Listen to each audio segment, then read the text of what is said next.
Nagbabalik na naman ang inyong tagapaglingkod ng mga balita at pawang katotohanan lamang. Naging mainit nga na usapin sa mundo ng social media. Talaga naman na hindi nga magkakawala itong siguting ng norte na ito.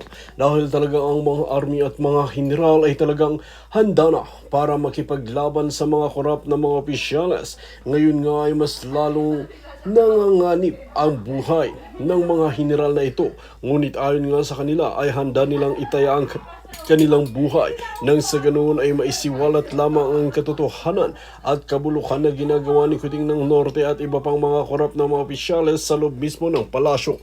Ngayon nga ay magkakaalaman na kung sino nga ba talaga ang tunay na naglilingkod, kung sino ang talagang namamahala ng tunay sa bansang Pilipinas. Dagdag nga ng maraming netizen na ito na nga ba ang umpisa ng pagbabago ng pamahalaan at pamamahala sa bansa natin dahil ang mga general na ang kumilos at handa na rin para ipatumba ang tunay na may sala sa bansa natin. Well mga kaibigan, para nga sa karagdagang impormasyon, panoorin nga natin ang buong video. At kung bago ka lamang sa aking channel, huwag kalimutan i-click ang subscribe button at notification bell para lagi kang updated sa ating mga bagong video. At para sa